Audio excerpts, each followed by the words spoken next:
महात्मा बुद्ध के अंतिम शब्द। नमस्कार दोस्तों, मेरे प्रेरणा पक्ष चैनल में आप सबका स्वागत है।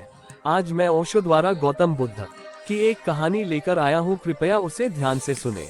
गौतम बुद्ध के अंतिम शब्द ओशो के दृष्टिकोण से अत्यंत प्रेरणादायक है। ओशो ने इस घटना को बड़े ही सजीव और गहन तरीके से प्रस्तुत किया है। महात्मा बुद्ध की अंतिम यात्रा के समय की बात है। उनके अंतिम समय के निकट उनके कई शिष्य और अनुयायी उनके पास इकट्ठा हो गए थे।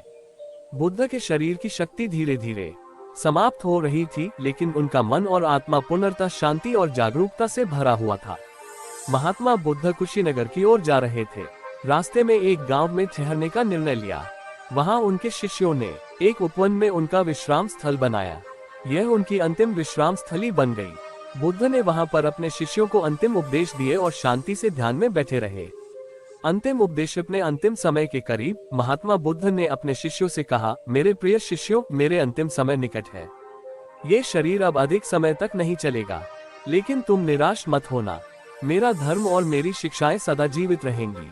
सत्य को अपना पथ प्रदर्शक बनाना और ध्यान की गहराई में उतरना। बुद्ध के इन शब्दों में गहरा संदेश था।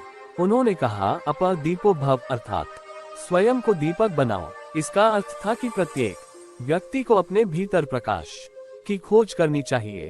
अपने ही भीतर का ज्ञान और सत्य हमें अंधकार से मुक्त कर सकता है। महात्मा बुद्ध ने अपने शरीर का परित्याग किया और महापरिनिर्वाण को प्राप्त किया। उनके शिष्यों ने उनके अंतिम संस्कार की विधि संपन्न की और उनकी शिक्षाओं को संजोकर रखा। ओशो ने महात्मा बुद्ध के अंतिम शब्दों को बड़े ही सुंदर तरीके से व्याख्यायित किया है। ओशो कहते हैं कि बुद्ध का अपर दीपो भव का संदेश ये था कि हमें अपने भीतर ही सत्य की खोज करनी चाहिए। बाहरी दुनिया के मिथ्या प्रकाशों में भटकने के बजाय हमें अपने भीतर के दीपक को जलाना चाहिए। ओशो बताते हैं कि बुद्ध की यह शिक्षा अत्यंत महत्वपूर्ण है, क्योंकि ये हमें आत्मनिर्भर और आत्मज्ञानी बनने की प्रेरणा देती है। जब हम अपने भीतर की खोज करते हैं तो हमें अपने जीवन का सही अर्थ और उद्देश्य प्राप्त होता है। महात्मा बुद्ध के अंतिम शब्दों की यह कहानी हमें सिखाती है कि आत्मज्ञान और आत्मजागृति ही जीवन का परम लक्ष्य है।